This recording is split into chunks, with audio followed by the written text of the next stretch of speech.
So I wanted to discuss, since, earlier we were talking about the anatomy of genre, I was very curious to garner some hot takes. I think hot takes and podcasts go hand in hand. So I want to know what are the top 5 worst genres in your opinion? Punk. It's my first one. Any punk music after 1979. Yeah. Anytime after they were actually doing any sort of revolution and not just in their minds like, I'm for the man by putting on the vest that other people told me I should put on, I'm going to put on. They wear leather jacket, I wear leather jacket. There are some good punk bands and bands I consider punk who do not actually sound like punk music. Like 100 Gex to me is pretty damn punk. They're pretty punk. Yes, I count them as punk. It's pushing boundaries, it's causing some upset, it's that kind of deal. It's like not the punk genre, but yeah, I'd count that personally. It's kind of like Lil Darky, I'd count as punk. It's pushing the boundaries. I mean, some of the music is just straight up like good punk music, but it's also hits that controversial energy, hits that pushing some motive. It just like checks all the boxes in appropriate ways without just trying to sound like punk music. Yeah, and punk for me is, you look at the dominant style of pop music, which in the 70s was rock, and how do we make this aggressive and unlistenable? That's what 100 Gex is. How do we make pop aggressive and unlistenable? Yeah, it does it. It's meant to be anti-pop music. Mm-hmm. All right, so punk is, you said that's your number 1 least favorite, worst genre. What, number 2? Second, I'm going to piss a lot of people off. Hardcore. I'm about to fight you right now. And metalcore. Both of those. They're so derogatory, so derivative of each other. It's just like, I feel like a jerk circle. There's nothing. Yeah, there's a hardcore band called the Circle Jerks. Yeah. Is that a punk band? God damn. This is a question I need to discuss with Matt primarily. I know there's like controversy over whether hardcore is punk or kind of punk or adjacent to punk. I'm not very cultured. I know punk music, mid to late 70s. I know hardcore punk, which popped up in the US as a response. And that's about the extent of my knowledge. Then hardcore punk and thrash metal started mixing. Yeah. And I don't know the culture, what happened after that. I mean, hardcore is like the intersection of like punk and kind of thrash metal. I mean, hardcore kind of came up in the mid 80s. And it was meant to be kind of a rebellion against punk. And so there's a lot of people who were born and raised and grew up in the punk scene, but they did not like what punk was and what punk had represented at that point. And so hardcore was very much like a rebellion against that. And they were incorporating a lot of like thrash elements while still having the kind of punk roots. It kind of depends, because old hardcore definitely does fall more in line in like the punk category, but newer hardcore I think has kind of morphed into a kind of branch of metal. Like obviously there's still bands that still do fit that punk aesthetic, and I think depending on how you split the hair, I think it still does fall into that punk category just because of where it's coming from and some of the things it represents. But yeah, that's what's most interesting to me, because it's sonically really close to metal. The riffage is just more bare bones metal stuff, but culturally it's a lot closer to punk. There's like, you dress like an ordinary dude, and the dance is closer to punk in terms of, you're actually like being aggressive in the pit. Punk, the entire point was you dressed like a certain group of people. Leather jackets, over the top spiked hair. It is very different in my opinion. You wanted to be like a normal person in the punk aesthetic. But it was, this aesthetic was very over the top and in your face, and you could see someone on the street and like you were in their face by just seeing them.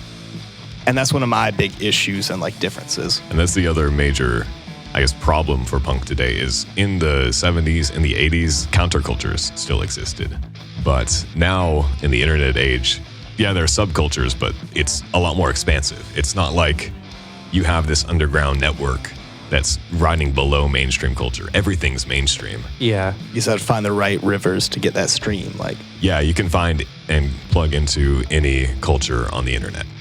And so, like, yeah, walking around a ordinary campus, you see dudes in metal shirts and don't bat an eye. Because, these are all just aesthetics you can adopt. You can be a punk. You can be a metalhead. You can be a country bro. exactly. I mean, the half leads, I'm going to tangent on that to get to my number. I guess I'll count these as 2 and 3, and number 4. But I will quickly elaborate on reason that those two genres very much annoy me is I loved them the first time I heard them. When I first heard them, I'm like, man, I love metalcore. This is it. This is what I've been waiting for. Like, this is the genre Then I listened to it for 2 months, and I'm like, oh, okay, this is it. Like, I get the point, y'all. Like, I get the idea. Like, stop doing it. Inspired by each other. Mm-hmm. Y'all are just like going in a circle, and there's no evolution that I see. There's nothing like I could pick up and make. That's what I started doing, is making metalcore like riffs and songs. I'm like, well, this doesn't make sense to me. Why am I doing this? It's just derivative is the only word I can say. Once you've heard one song, you've heard it all. Maybe with a little bit of a twist here, a twist there, but like it's the same thing. Well, I think metalcore nowadays has kind of evolved to be more or less like pop music for metalheads, because most metalcore songs, at least within the past, 15 years, it's all been like the same structure of like intro, verse, chorus, bridge, breakdown, chorus, outro. And it's the same structure for every single song, more or less, for the past like 15 years. And so I think metalcore has kind of taken that aesthetic of essentially like pop music, where there are certain bands that are kind of leading the innovation in that. But for the most part, like one band will do something cool, and then like metalcore will follow what that band did for like the next 3 years until that band or somebody else does something cool, and then everybody else follows that for the next 3 to 5 years. And this related to pop and just how sonically diverse metalcore is. There is like a formula for like one cycle, every band's going to be trying to do the same formula. But there's a lot of bands that get described as metalcore that sound nothing like each other. And the things on the radio now, like metal radio, is dominated by what we call metalcore, but it sounds nothing like what people were calling metalcore in the 2000s. Most definitely. And it's interesting because like metalcore in the 2000s is almost what people call like hardcore nowadays. Yeah. And so like I've had debates with friends about that exact thing, because certain bands like As They Lay Dying, what they were doing back in like 2006 and 2008 is like very similar to like what Knocked Loose is doing in like 2016. Knocked Loose, they're a hardcore band, but sonically sound very similar to a lot of metalcore bands from the previous year. It's very interesting because metalcore is kind of, in a lot of ways, like the radio metalcore is very generic, but metalcore is quite diverse, because metalcore is kind of taken on like a blanket term where like so many genres will get mixed in, where there's bands that have like jazz influences, there's bands that have like soul and funk influences, there's bands that are basically like death metal or like deathcore but with like singing in it, and then they fall into that metalcore kind of umbrella. So yeah, metalcore is very diverse, but yeah, it's also very formulaic, and I think that's it wasn't initially the design, because metalcore was meant to be the bridge between hardcore and metal music, but nowadays a lot of it has become kind of similar in formula to like pop music. I think it's also when the tone got just repetitive to me. Like, they just kept using the same, there's a metalcore tone and there's a hardcore tone. You can play like the most unique jazzy thing, but if you're using the same tone for all of that and not like making your own unique tone, to me it just sounds like the other people who have been doing it, and you're just trying to ride off that one sound just by playing your instrument uniquely. But Yeah. I don't like that personally. That has kind of been the thing with like metalcore is like I said, there's certain bands that are leading the curve of innovation, but then other bands are like, we want to sound like this. And so they, they all use the same drum samples, they use the same amp sims, and they're like, oh, well, this sounds cool, so we're just going to keep doing this. Whereas, back in the day, bands would just bring in whatever equipment they had, kind of like bringing it back to like hip hop and other types of music where people would use cheaper gear and would just use whatever they had. Like Dimebag running in with his guitar. Like nowadays, like most metal bands, they're like, we want to sound like this band. Whereas like the bands who are leading the curve have broader influences and, they don't want to sound like this band or that band. Most of the metalcore bands, very much so, are just trying to sound similar to this band, and there isn't that wanting to sound different or bringing in their own stuff to sound different. Well, so this is where I want y'all's opinions, because that's also, to me at least, that's not the band's fault. That's shade on the producer for not telling the band, no, I'm not going to use that sim you saw on YouTube that told you it's going to sound like this. I want you to actually give me your guitar object that you were playing live and let me record it and mic it up, because I am a producer, and let my mixing engineer and studio engineer do their job. Let us do our job and let you do your job. We're going to make you sound like you as much as you guys do. Because bands, you can't blame them. They want to sound like their idols, and what's the thing to do. You have your taste, you have your you don't necessarily, most musicians don't like themselves. That's why you need a producer to tell you need to like yourself, and I'm going to force you to like yourself, and I'm going to put a gun up to you, Leonard Cohen style, if you don't like yourself. Rest in peace, Phil Spector. He was a man. He was, in fact. But yeah, that's why I want y'all's opinions on that as producers. When do you tell a band, no, I'm not going to make you guys sound like this, I'm going to make you sound like you? And when do you embrace their thoughts on what they think they should sound like? Yeah, I see it both ways, because in a lot of ways, it definitely does fall on the producer, where the producer should say that, they are going to use something different, try to change something. But then in a lot of ways, looking at it from the other perspective, it's if the producer says, no, we are going to do it a different way, a lot of times the bands are just going to take their business elsewhere. So a lot of times, the producer has to kind of fall in line with the artist's vision, because without that, they're kind of not given a whole lot of options, their hands are tied. But then in a lot of ways, yeah, going back to blaming the producer, a lot of the producers are inspired by other metalcore producers and are chasing presets and chasing tones, and they want to sound like their idols, which ultimately leads to a lack of innovation, because instead of taking notes from their favorite people and then applying that and trying to put their own spin on that, a lot of producers just want to try to replicate that, and it ends up hurting the music at the end of the day, because there isn't that innovation and bands end up blending together. If the same producer works with 1,000 bands, then chances are those bands are probably not going to sound too different from each other. Yeah, I think the producer's primary job is as a music critic. The role of the engineer, of course, is to capture the band's sound, and most of the time, especially in these DIY scenes, the producer is the engineer. But when you're the one who's in charge of taking a band's sound and putting it into something that's worth putting on a record, it's your job to step back, think objectively, what are the strengths and weaknesses of this band? How do we make them sound the most them? And communicate what they're trying to do to the audience. There's a lot of instances of bands and producers who lean too heavily on their influences, and specifically lean too heavily on too narrow of a group of influences. So I feel like it's my job, if I'm working with a band that's got a lot of diverse influences, it's to try and synthesize them.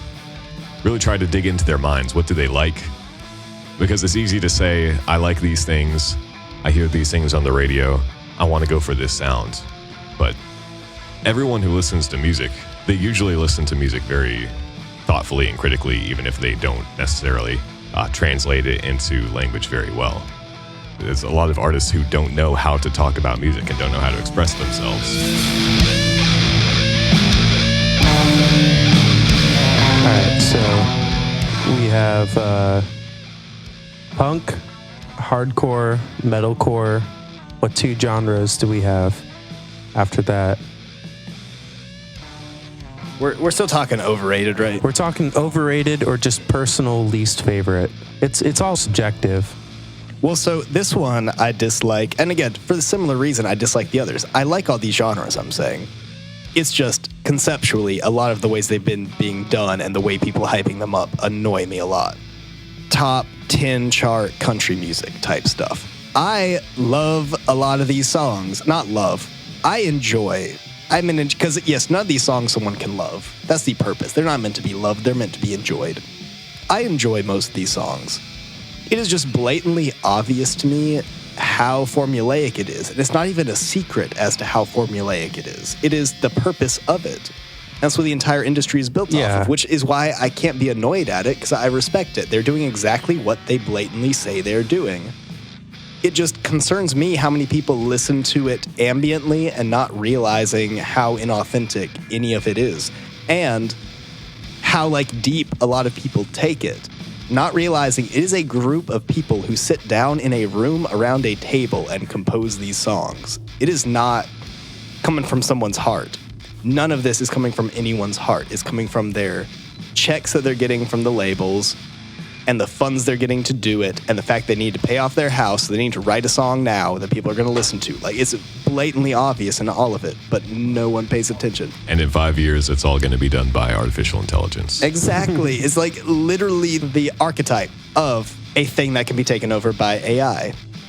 It's just, so formulaic. And it's even more formulaic than normal pop music.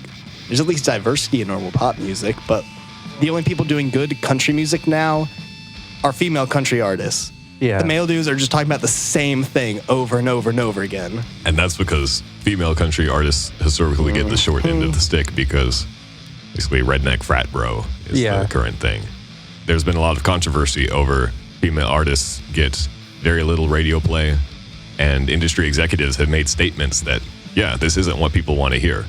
And so they're sort of forced to innovate. I am kicking myself right now. I forget her name. She made waves for singing vaguely lesbian songs. She helped co-write Mama's Broken Heart for Miranda Lambert. Oh yeah. I forget her name, but I know who you're talking about, or at least know of that. Mama's Broken Heart is one of the best country songs to have ever been written. Casey Musgraves. Oh, there you go. But it seems like, at least with your reasoning, that you are not a fan of some of those bands or some of the genres, I meant to say, that are having pop influence, because it seems like when certain genres try to make pop music of that genre, it very much so is disingenuous to not only the genre, but the vision of what the art is supposed to be.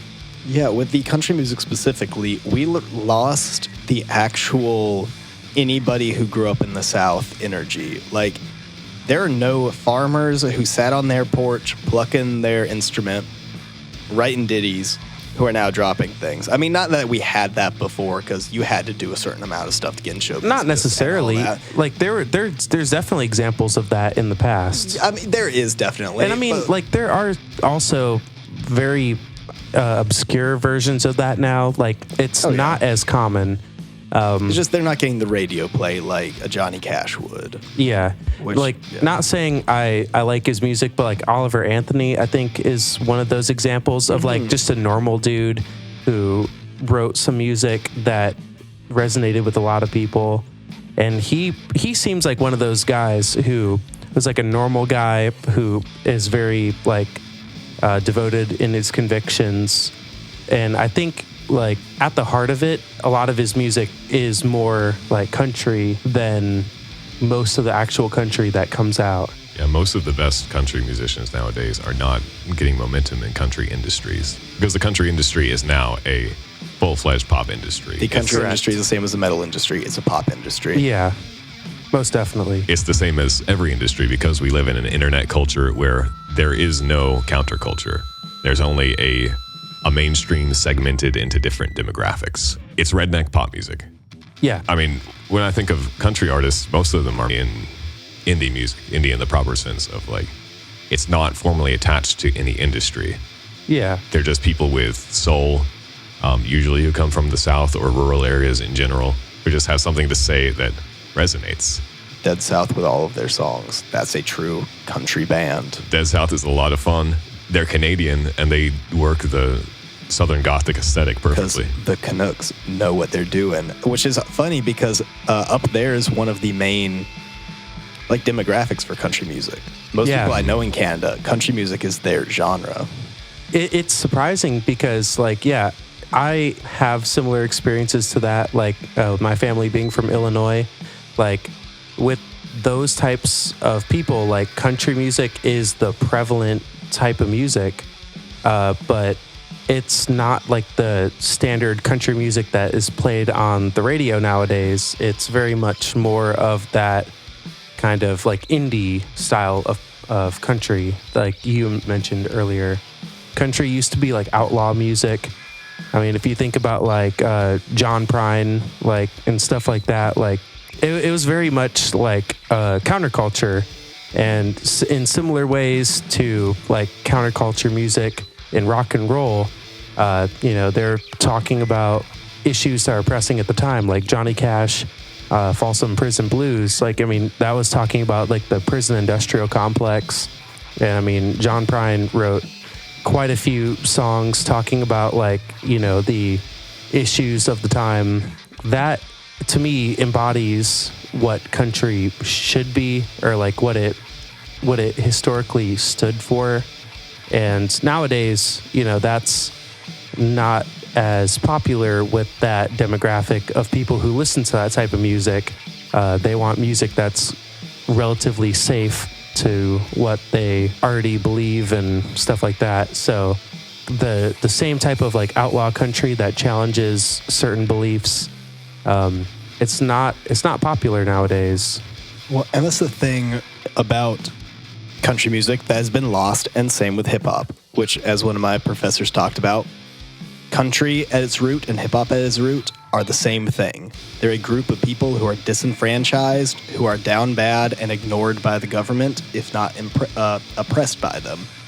And it is their music that they're playing for each other to like cope with any of it. And it's not necessarily like all negative. It's like saying, yeah, down bad, but we're still here. We're still doing it. That's what country has fundamentally lost. The we're down bad, everything's against us, we're still doing it. Because when you get into being a systemic thing, a industry, you can't talk too bad about the system because this is the one putting you out there. You got to find like these like more little subtle things to get around it. You can't really talk about how like Copperhead Road, the police coming at me because I'm growing weed down here. Like I'm straight planting that. I came back from the NAM with shell shock and we're running this. Learn a thing or two from Charlie, don't you know? You better stay away from Copperhead Road. And I feel like it's not so much you're not allowed to complain as any sorts of objections need to fit into easily digestible narratives. Most people who are willing to pay the money for your records don't want to hear the complaints about that specifically, is at least how I interpret it. I finally broke down and listened to Jason Aldean try that in a small town. I mean, one, it's just like a bad song, objectively from a songwriting perspective. That was where I came at it from. It's just not a good song. The lyrics aren't fluid or fundamental. There's nothing deep there. Like, you're just saying stuff to sell her. Like, yeah. Yeah, it's very obviously, I mean, a case of the lyrics were written as a political thing and they haphazardly scaffolded it to a melody. It's like the people who wrote this did not grow up in a small town, do not have their local gas station chubs down the road where they're actually thinking about like what they would do if something happens. They're just saying stuff that is like, oh, I guess if I were in one, yeah, this is what we probably... No, there's no like emotion behind it, in my opinion. They just had a focus group of rural right-wing country music listeners, and that's how they compose the song. And it's exactly how pop music gets made, just for more metropolitan left-wing folks. It's any sort of political statement in pop music is the most superficial, acceptable, non-confrontational, body positivity. Y'all talking body positivity while you're getting praised every single day for your body. Like, that's just what gets weird to me. And Lizzo body shaming backup dancers. Hey, that never happened. We don't just talk. We decide not to talk about that. It's, again, there are no countercultures. There is a mainstream culture that's fractured into different demographic groups. And any of these demographic groups, you can say something that sounds political, that sounds like it's going to be charged and controversial and get people riled up. And it lands within this very narrow echo chamber on the internet.